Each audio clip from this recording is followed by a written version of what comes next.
Magandang gabi po sa inyong lahat. Ako po si June and welcome sa panibagong episode ng ating vlog.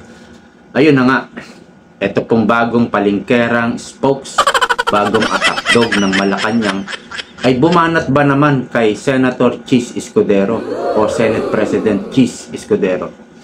Agad naman pong gumanti ng banat din si Senator Chis Escudero. Abay, pahiya po. Pahiyang-pahiya kay Chis Escudero itong bagong atakdog, bagong vlogger, bagong spokesperson ng Malacanang. Basahin na po natin. Ito po yung sinabi niya. Ano po ito parang natanong siya ng media tungkol po sa impeachment ni VP Sara at regarding special session. Kung magpapatawag ba ng special session ang Pangulo, no? So, ito po yung sagot niya. Siguro majority ang gusto na umpisahan na ang impeachment trial. Siguro daw, majority ang gusto na umpisahan na raw ang impeachment trial. Kung iisipin mo, parang nanggaling ito sa ibang planeta. Ha? Parang wala siyang nalalaman sa mga pangyayari dito sa Pilipinas.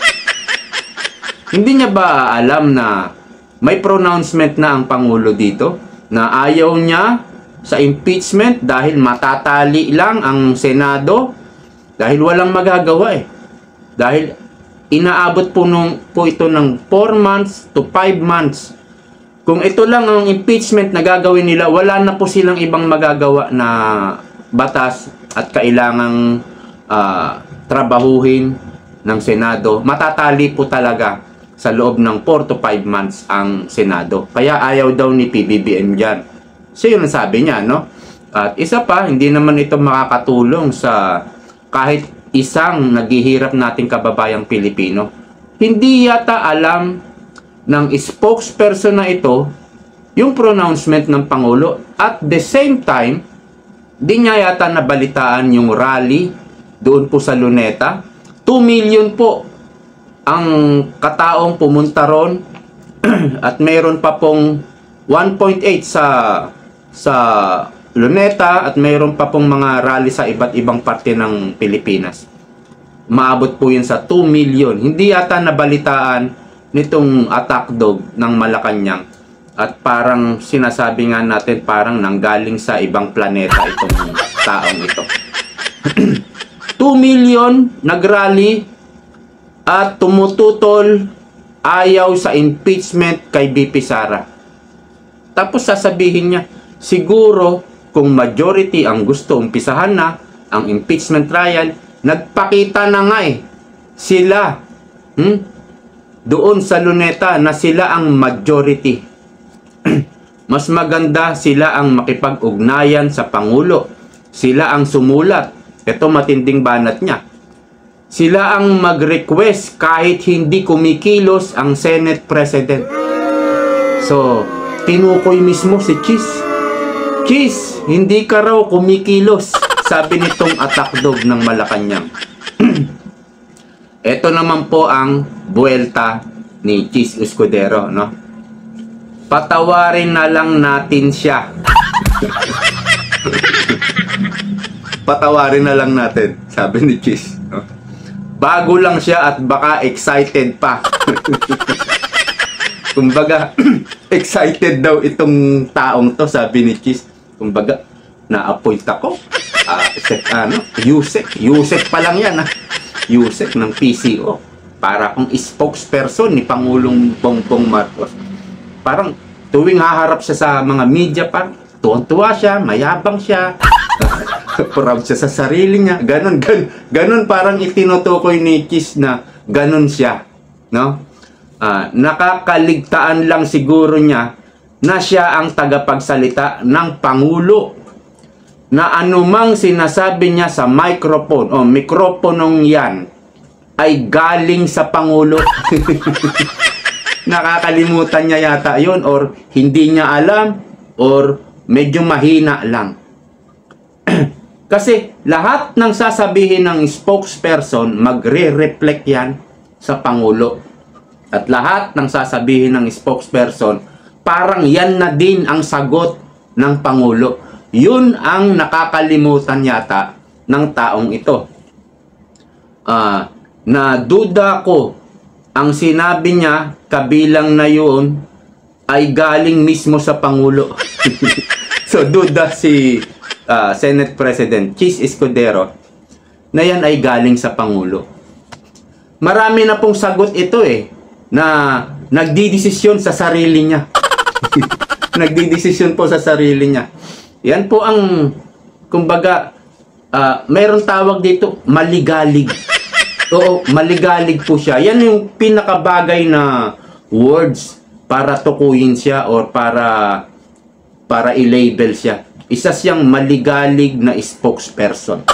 Yung bang tuwang-tuwa siya dahil spokesperson siya, sisikat siya, baka yumaman siya. Ganun po, maligalig po itong taong to. Natanong din po tungkol sa SIM card, no, yung registration ng SIM card. Mukhang parang hindi umiepekto dahil tuloy-tuloy pa rin daw ang text scam. Ang sabi niya ba naman, kailangan siguro amyendahan ang batas kasi parang may batas yan. At yung pong pagre-rehistro ng SIM card, dapat daw personal na dumalo, na pumunta yung mga tao. Ha? Tayo pong lahat na gumagamit ng cellphone. 100 milyon na gumagamit sa cellphone, mahigit. Na pumunta raw mismo. Hindi na yung digital, no? Kasi tayo, nagrehistro tayo ng SIM card natin. Through cellphone lang. Digital, no? Ngayon, nag-follow up yung media. Sabi ng media, hindi po ba ito taliwas sa isinusulong ng Pangulo na digitalization? Kinampanya yan, pinangako ni PBBM yan sa kampanya niya. Kailangan ang gobyerno digitalize. Because we are now in the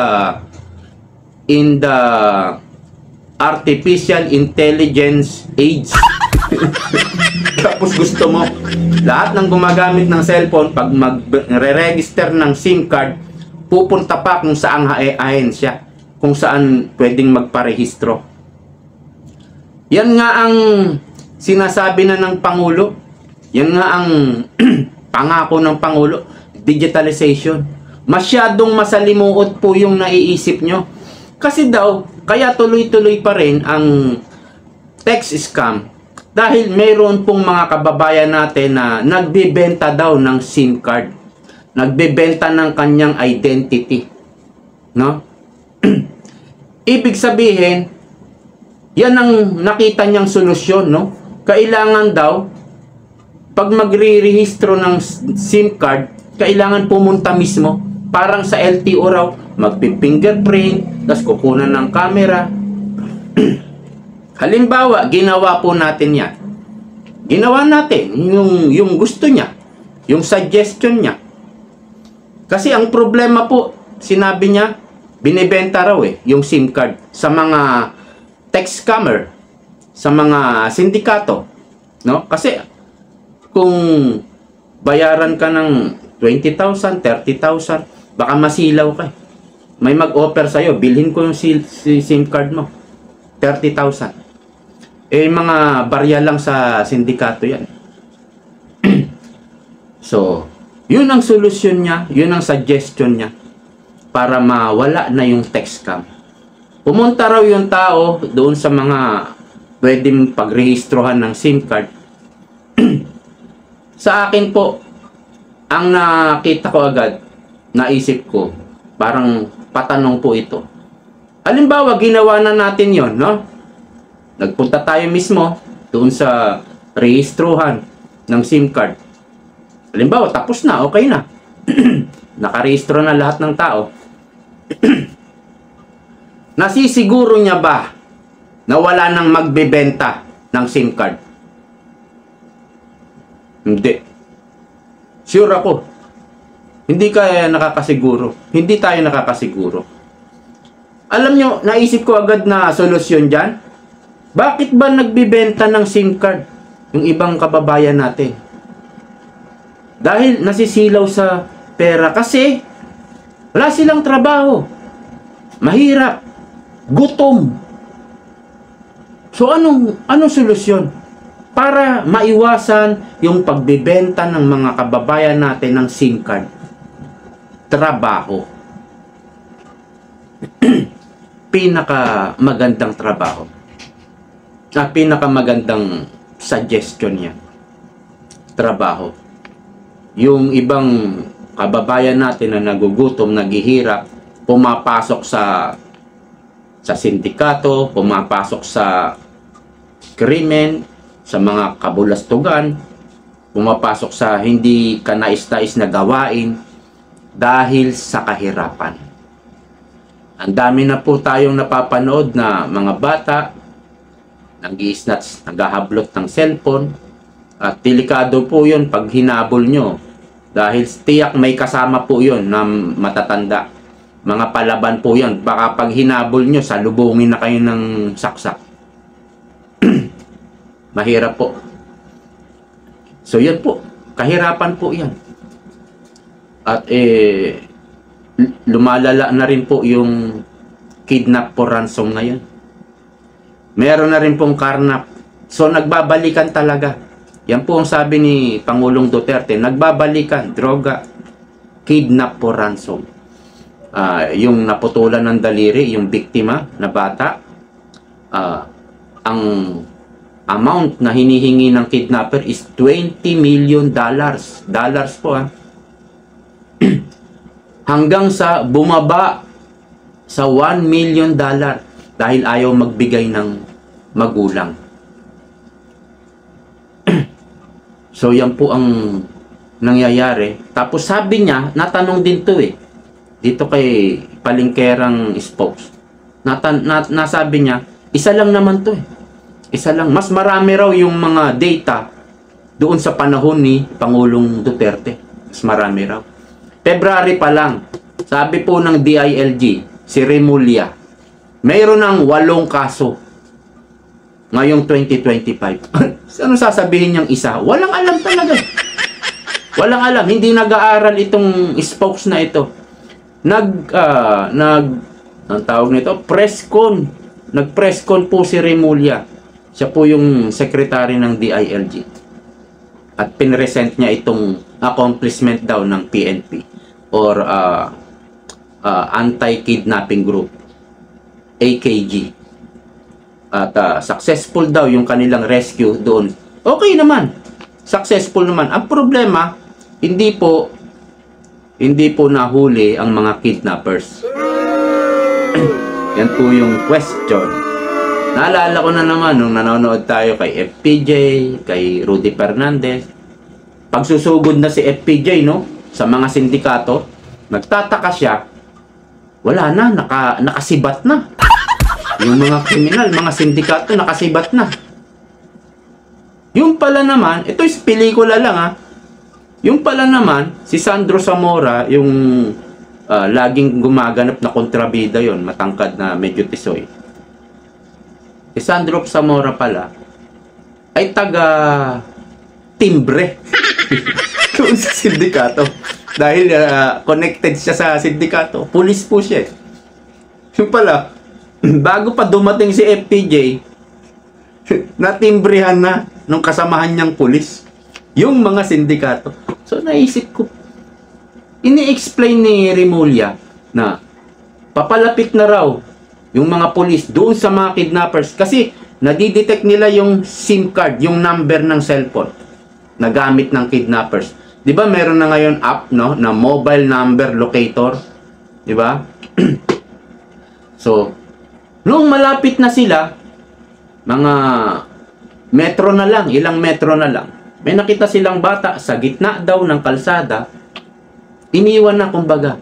Iniwan na ng kidnapper yung bata at sumibat na yung mga kidnapper. Paano nalaman ng mga kidnapper na malapit na yung mga pulis? So, yun po yung napanood natin sa pelikula ni FPJ na si Sandro Zamora, taga Timbre. Oh, papasugod na dyan si FPJ. Mag-alisa na kayo. Ganun po yung naiisip natin. At yan po ay dati pa nangyayari. So, yung 1990s hanggang panahon po ni Noynoy Aquino, droga, kidnap po, ransom, karnap. Meron na naman pong karnap, nagbalikan na rin po. Ang kinakarnap naman yung mga rent a car, no? Tangay kotse. Pag nirentahan yung kotse mo, yun po ang problema ng negosyong ito. Tinatangay na po yung kanilang sasakyan na pinauupahan. Ano pa nagbalikan? Hold up, hablot ng cellphone, ano pa? Basta nagbalikan na nawala na dati, nagbalikan. Ito yung mga gusto ng mga komunista.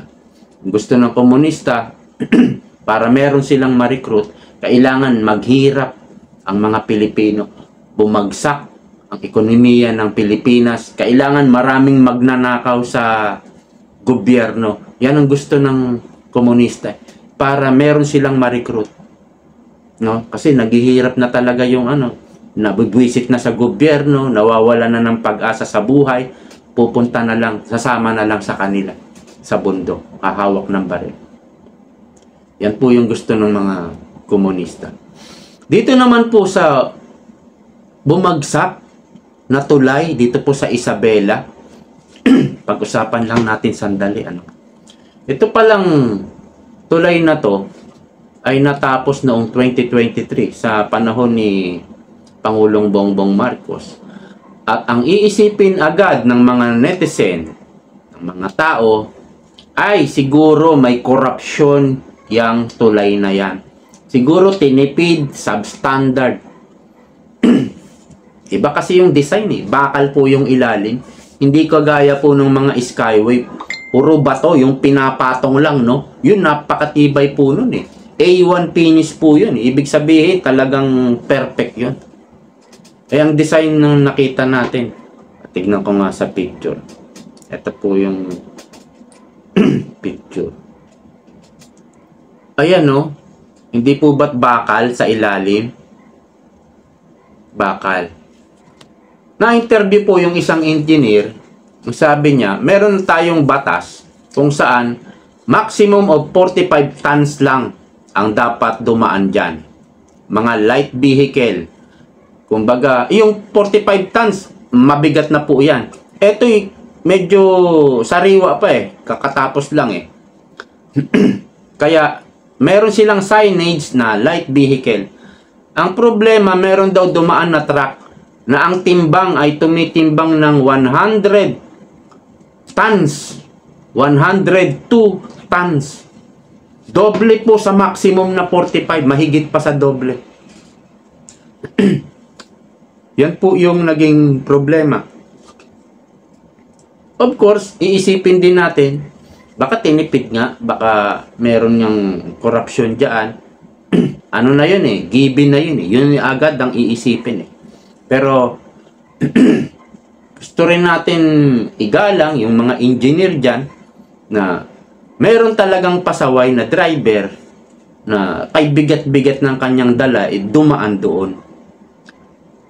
Yan po yung dapat pagtuunan natin ng pansin na mawala yung mga mabibigat, malalaking truck sa daan. Dahil yan ang isa sa sumisira talaga ng mga daan natin. Doon po sa Japan, meron po silang tren. Cargo tren. No? Hindi po pang tao yung tren na yun. Puro pangkarga lang. Dapat meron tayong ganun sa Pilipinas.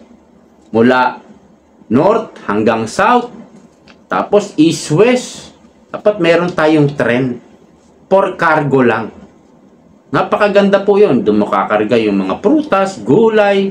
Kung meron kang mabibigat na bakal, doon mo na ikarga. Tapos, pipick upin na lang.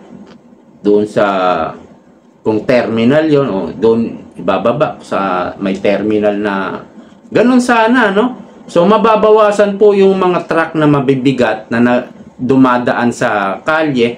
At matindi pong traffic ang ginagawa niyan.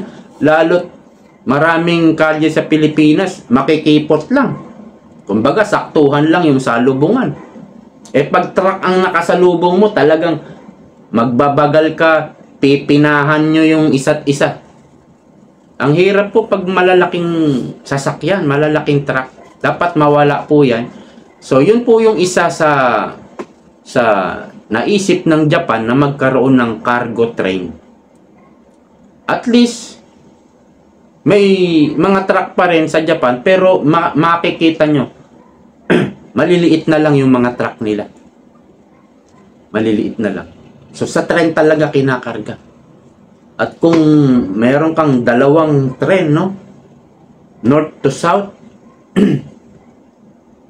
ewan ko sa probinsya, sana meron din ganon. Alam mo yun, Luzon, Visayas, Mindanao, may cargo train. Wala po yung malalaking truck na yan. Yun po yung sanang sana mangyari dito sa Pilipinas. Pero naisip ko, inabot pala itong tulay na to ng 1.2 o 3, basta 1 billion pesos itong tulay na to. Naisip ko, nakakarinig tayo ngayon ng mga korupsyon na 117 billion, 60 billion, 62 billion, 89 billion. Nakakarinig tayo. Halimbawa na lang 100 billion. No? Nauuwi lang sa korupsyon. Biruin mo, kung may tulay na ganito, nagkakahalaga ng 1 billion. Kung hindi napupunta sa pera, yung sa corruption ang pera, yung 100 billion na yun, katumbas po ito ng 100 na tulay. Di po ba? 100 na tulay po yung 100 billion na yan. Unprogrammed fund, 500 billion. Unprogrammed fund, ngayong taon na to, o 2024, 600 billion. 2025, unprogrammed fund, 700 billion. AKAP, 500 billion. Ang daming pera, di ba? Ang dami pong tulay niyan. Di ba? Pero, believe talaga ako doon kay Secretary Togade, yung secretary ng DOTR, nung panahon po ni Pangulong Rodrigo Duterte, na wala tayong nabalitaan, na pumalpak na mga proyekto niya. Iba talaga pag seryoso, may focus, may political will ang mga nakaupo. At less ang korupsyon. Talagang napakaganda po noong panahon ni Pangulong Duterte. So, itong tulay na to, parang narinig ko, 2014 pa. 2014 pa itong tulay na to, kung nasimulan na noong 2014, at pinagpatuloy po ni Pangulong Rodrigo Duterte hanggang 2019. Noong pong nagka-pandemic, natigil po. Marami po talagang natigil na proyekto noong pandemic. Pero meron ding mga proyekto na itinuloy, no? Pero hindi na po lahat. Marami po natigil. So, ipinagpatuloy ni Bongbong Marcos, salamat naman at pinagpatuloy. Kaya lang, ligwak.